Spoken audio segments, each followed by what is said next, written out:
영과 진리로 예배할 때라는 제목으로 오늘 말씀을 전하려고 합니다. 혹시 여러분들은 히어로 영화를 좋아하시나요?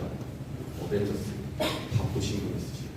전 보다가 힘들어서 중간에 끊기 했는데 여기에 나오는 영웅들을 보면은 공통되는 장면들이 있습니다. 그들의 처음의 모습은 약간 보잘것없어 보여요. 연약합니다. 뭔가 힘이 없어 보이고 이 사람이 어떻게 나중에 다른 사람들을 물리치지라는 생각이 들 정도로 연약한 존재들. 근데 그들이 어느 순간에 특별한 능력을 얻게 되거나 자신의 정체성을 깨닫는 순간이 되면은 앞전의 모습과는 전혀 다른 모습을 보여줍니다.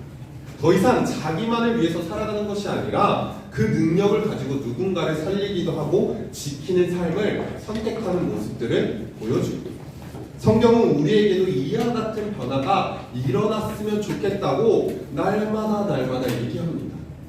그것은 단순히 성격이 조금 좋아지고 너가 착한 사람이구나, 말씀을 들어서 너는 착해졌구나 라고 끝나는 것이 아닙니다. 존재 자체가 완전히 뒤흔들릴 정도로 바뀌어져야 된다는 변화가 필요하다고 말하고 있습니다. 성경은 이것을 새로운 피조물이라고 얘기합니다. 이전과 똑같은 몸을 가지고 있지만 살아가는 기준이 달라지고 방향이 달라진다는 것입니다. 그리고 마음의 중심이 완전히 새롭게 된다는 것을 말해주고 있습니다. 그렇다면 우리는 어떻게 새 사람이 되어야 할까요? 또 새롭게 변화된 사람은 어떤 모습으로 살아가야 될지 종종 고민이 됩니다.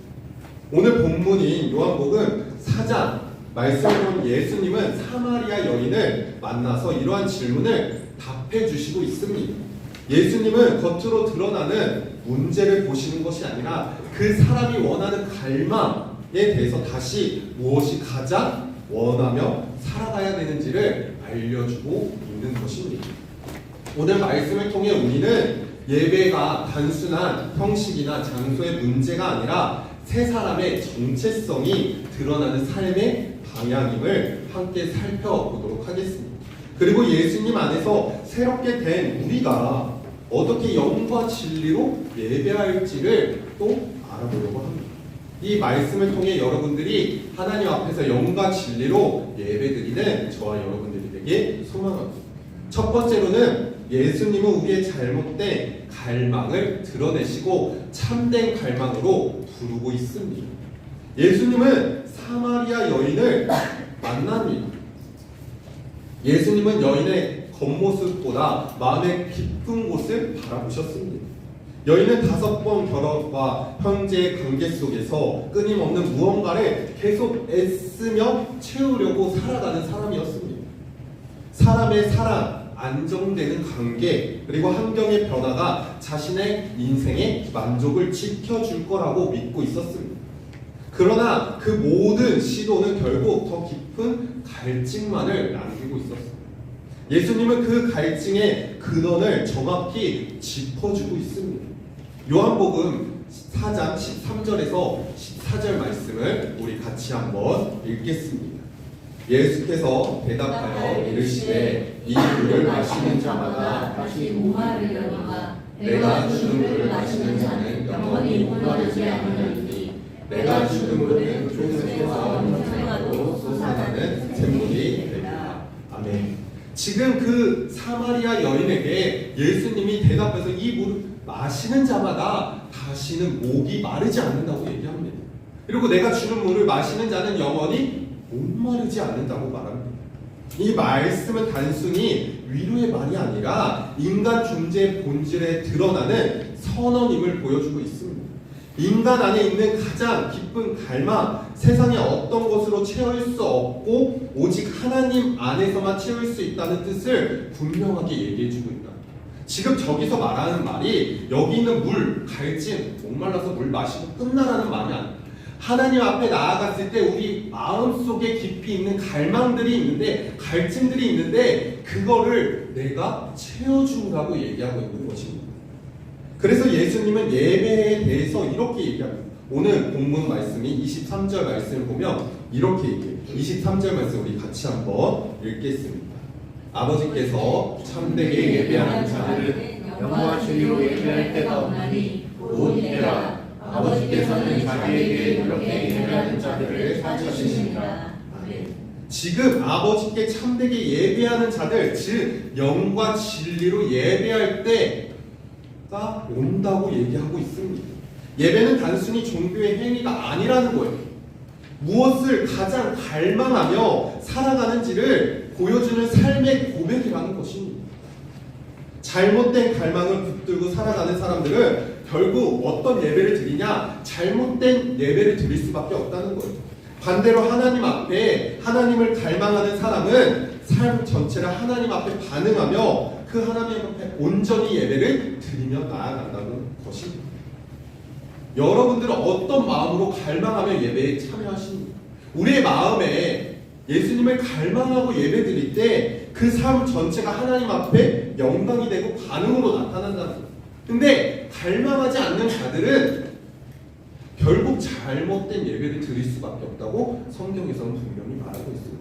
그러므로 여러분들의 마음에 갈망이 무엇인지, 어떤 마음으로 예배를 드리고 있는지를 정확히 판단해야 된다는 것입니다. 예수님은 요한복음 7장에서도 이 사실을 분명하게 더 얘기해주고 있어요. 누구든지 목마른 자는 다 내게로 오라 라고 말씀하고 있습니다. 예수님은 믿는 자의 배에 생수의 강이 흘러나온다고 말하고 있습니다. 이는 성령께서 새 사람의 삶을 채우시고 하나님을 갈망을 지속적으로 일으키신다는 얘기입니다. 우리의 마음속에는 여러 가지 갈망들이 있습니다. 각자의 사모하는 것들이 있습니다. 그 갈망들을 내 스스로 채우기보다는 하나님 앞에 모든 것을 내려놓고 나아갔을 때 누구든지 목마르거든 내가 그 목마름을 채우리라, 채워주시겠다고 말씀하십니다. 사마리아 여인은 예수님을 만난 이후 더 이상 물동이를 붙들고 살아가지 않습니다. 그녀의 삶의 중심은 바뀌었다는 것. 예수님은 오늘도 우리에게 묻고 계십니다. 너희는 무엇을 갈망하고 살아가는가? 이 질문 앞에 우리 스스로 점검해 봤으면 좋겠어요. 단순히 말씀을 듣고 내가 무엇을 갈망하고 있고 그냥 끝나고 예배 시간에 나눔하고 모임하고 밥 먹고 가는 것이 아니라 과연 나는 이 예배에 어떤 마음으로 왔는지 점검해 봤으면 좋겠어요. 그리고 잘못된 만족이 아니라 참된 만족이신 예수님 앞에 나아가길 소망합니다. 그렇게 하나님을 갈망하는 삶이 바로 새 사람의 삶이며 영과 진리로 예배하는 삶입니다. 그것을 믿고 나아갈 때 내 예배가 달라지고 내 모습이 달라지며 내 삶이 주님 앞에 드려지는 영과 진리의 예배의 때가 온다는 것입니다. 이것이 단순히 한 번에 이루어지지 않습니다. 예수님처럼 딱 말씀하고 그 말씀을 듣고 딱 사마리아 여인처럼 바뀌면 얼마나 좋을까. 제가 매주 설교를 해도 여러분의 마음은 항상 벽에 얘기하는 것 같아요. 벽에. 특히 오늘 고개 푹 숙이고 무엇을 영과 진리로 예배하는지 내 마음은 영과 진리가 아니라 지금 갈망하는 것은 이 예배가 빨리 끝나기를 원하는 것 같은데 예수님처럼 한마디만 하면 딱 마음이 바뀌고 이러면 얼마나 놀랄까. 그러면 믿는 사람들도 많아지고 여러분들도 계속 전도를 할 텐데 이런 마음이 우리 마음 가운데 있어요. 지금 여기서 갈망하는 사람은 나밖에 없는 것 같아요. 나만 열심히 설교하고 나만 열심히 막 하는데 나만 흥분했지, 또 나만 좋아하고 있지. 성경에 없어요. 여러분들도 말씀을 듣고 내 갈망이 하나님 앞에 드려지기 소망한다. 두 번째로는 무엇이냐? 영과 진리로 예배한다는 것은 삶의 주인이 바뀐다고 얘기합니다. 요한복음 4장 24절을 보면 이렇게 얘기하고 있어요. 하나님은 영이시니 예배하는 자가 영과 진리로 예배할지니라 라고 말하고 있습니다. 예수님이 말씀하신 영과 진리로 예배한다는 표현이 무엇이냐? 예배 장소나 형식을 바꾸라는 말이 아닙니다. 영과 진리로 예배한다는 것은 예배의 주체와 중심이 바뀌는 것을 의미하고 있습니다. 더 이상 내가 주인이 되는 것이 아니라 하나님이 나의 중심이시며 이 예배가 하나님의 주인이시라는 것을 고백하는 것입니다. 특별히 여기서 조금 더 자세히 살펴보면 영으로 예배한다는 것이 무엇이냐? 성령의 인도하심 안에 하나님 앞에 나아간다는 것입니다. 성령님께서 우리의 마음을 깨워주십니다. 갑자기 어느 순간 성령님의 인도하심에 그 영으로 예배한다는 것은 성령님이 우리에게 찾아오셔서 우리의 마음을 깨우시고 하나님을 진심으로 찾아주도록 인도하신다는 것입니다. 반대로 성령의 인도하심이 없는 예배는 형식만 남아있는 예배라고. 그냥 단순히 예배 와서 열심히 말씀 노트 쓰고 그냥 오늘 끝났다, 그냥 이런 형식적인 예배만 남을 수밖에 없는 것입니다. 또한 마음은 다른 곳에 향해 있습니다. 그러므로 영으로 예배한다는 것은 성령님께서 우리를 깨워주시고 우리도 그 깨워주심에 늘 반응하며 나아가야 하는 것입니다. 또한 진리로 예배한다는 것은 무엇일까요? 하나님의 말씀의 기준으로 하나님을 아는 예배를 뜻하고 있습니다. 내가 원하는 하나님, 내가 편한 방식으로 하나님이 아니라 말씀으로 자신을 인도하시는 그 하나님 앞에 진리로 인정하고 나아간다는 것입니다. 그러므로 영과 진리로 예배하는 사람들은 말씀 앞에 자신을 내려놓습니다. 이것이 참으로 쉽지 않아요. 말씀 앞에 나를 내려놓는다? 나의 자아, 나의 생각, 내가 판단하는 것은 기준이 나이가 들면 들수록 높아집니다. 바뀌기가 너무 쉽지 않아요. 여러분들은 아직 어려서 그 정체성을 자리 잡지 않았기 때문에 계속 정보를 주입해주고 그 정보가 옳은지 옳지 않은지를 알려주면서 방향을 잡아줄 수 있습니다. 근데 성인이 되는 순간 그것은 잡아주기 힘듭니다. 그러므로 우리가 말씀 앞에 나를 내려놓는다, 이것은 살을 깎고 피를 흘리는 고통이 따른다는 거예요. 이 예배는 예배당에서 예배 안에서만, 이 예배당에서 드려지는 것이 않고 학교에서나 가정에서나 친구의 관계 속에서도 드려져야 된다는 거예요. 우리가 예배를 드릴 때 이 예배당 안에서 영과 진리로 예배는 하지만 우리의 삶 속에서도 똑같이 이루어짐을 얘기하고 있는 것입니다. 내가 누구의 말씀의 기준으로 선택하는지, 무엇의 앞에 기뻐하며 살아가는지를 바라봐야 된다. 저번 주 설 명절을 맞아서 우리의 삶의 기준은 세뱃돈에 걸려 있습니다. 세배를 하고 얼마나 받았어? 딱 친구들과 야 너 얼마 받았어? 라는 기준이 요즘에 있는지 몰라요.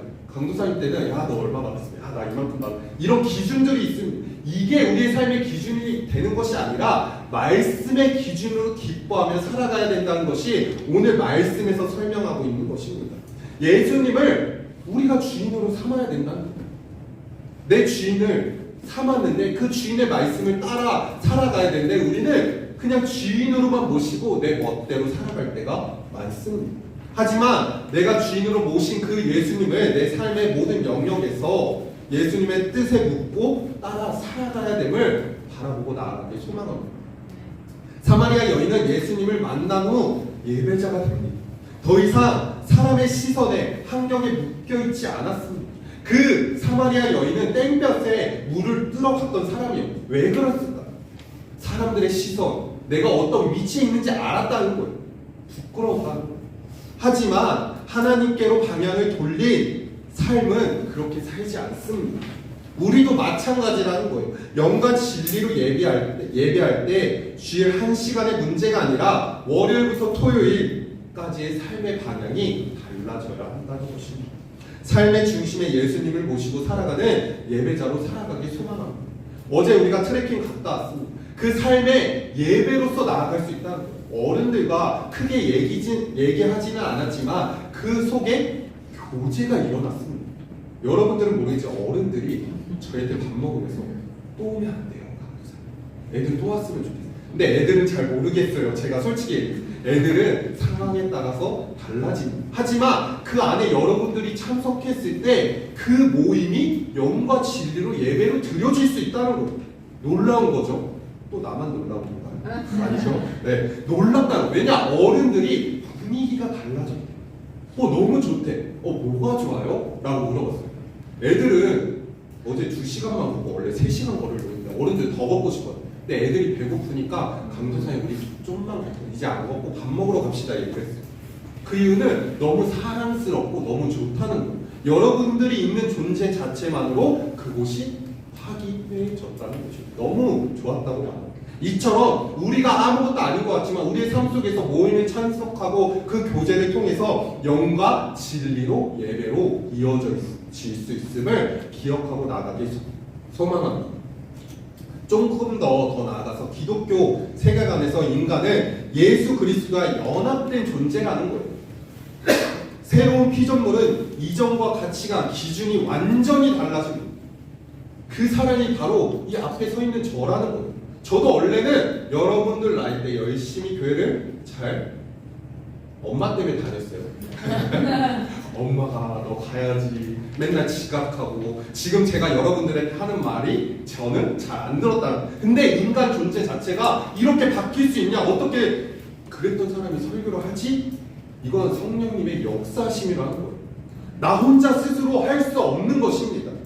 이전의 가치와 기준, 내 멋대로 살아갔지만 하나님의 성령님의 인도하심에 따라 예배를 진리로 예배를 드릴 때 사람이 달라집니다. 삶의 목적이 더 이상 나의 만족을 위해서 살아가는 것이 아니라 나의 성공을 위해서 살아가는 것이 아닌 하나님의 영화롭게 하는데 살아간다는 것에 집중이 바뀝니다. 목적이 바뀝니다. 세상은 끊임없이 더 좋은 것을 가리켜요. 더 높아지라고 말합니다. 그러나 하나님의 나라의 백성은 소유보다는 관계, 성취보다는 순종을 더 중요하게 여깁니다. 하나님은 갈망하는 삶이야말로 가장 자유로운 삶을 살아갈 수 있는 것입니다.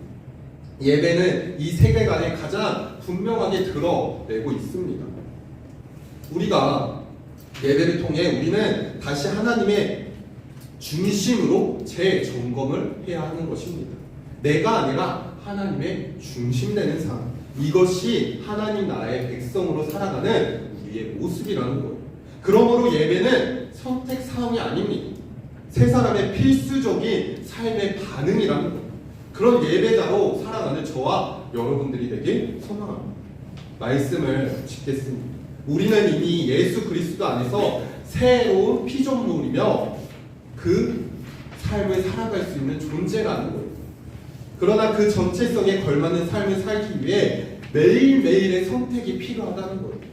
무엇을 더 갈망하며 살아갈 것인지, 무엇을 삶의 중심으로 둘 것인지를 스스로 점검해야 합니다. 먼저 말씀과 기도로 하루를 시작하는 습관도 필요합니다. 그것을 세워야 하며 말씀은 우리의 정체성을 다시 한번 확인시켜주는 기준이 되는 것입니다. 세상이 우리를 흔들려고 할 때 하나님의 말씀은 우리가 누구인지를 분명하게 가르쳐줍니다. 또한 공동체 안에서 함께 예배하는 자리를 소중히 여겨야 한다는 거예요. 우리의 공동체의 모든 활동 가운데 그 모임이 놀고 먹고 그냥 끝나는 것 같지만 그 안에 예배가 이루어진다는 거예요. 제가 올해부터는 모든 모임을 끝나고 끝 마무리에 기도로 마무리를 끝냅니다. 이번 수련회 갔다 왔을 때부터, 그리고 이번에 어제 트레킹, 이게 예배라는 거예요. 우리가 단순히 세상과 똑같이 등산, 트레킹 할 수도 있고 먹고 놀고 할 수 있어요. 근데 그 안에 말씀이 없고 기도가 없다면 단순히 똑같은 모임이라는 거죠. 근데 우리는 달라야 된다는 거예요. 그 안에서 우리가 같이 놀고 먹지만 예배, 말씀을 더하든지 기도를 하든지 그 안에 예수 그리스도 영과 진리로 예배를 드릴 수 있는 모임이 돼야 된다는 것입니다. 그래서 모든 명령 안에 우리가 예수님을 주인으로 인정하고 선택해야 된다는 것을 분명하게 얘기해주고 있습니다. 그러므로 이번 한 주간 여러분들이 살아갈 때 시간, 단계, 꿈과 진로까지 하나님 앞에 내려놓은 삶이 필요하다는 것입니다. 참 이게 설교하면서 편하진 않습니다. 여러분들한테 시간 내려놓으세요. 꿈, 관계 내려놓으세요. 이게 참 쉽지는 않지만 하나님 앞에 우리에게 내려놓고 나아갈 때 예수님은 오늘도 우리에게 부르십니다. 목마르거든 내게. 그 갈망을 주님 앞에 내려놓고 나아갈 때 주님의 인도하심에 따라 살아가길 소망합니다. 그 부르심에 응답하여 영과 진리로 예배할 때 새 사람으로 변하는 거예요. 그 새 사람으로 살아갈 때 우리의 삶 속에서도 하나님의 영화로우심이 드러나는 저와 여러분들이 되길 소망합니다.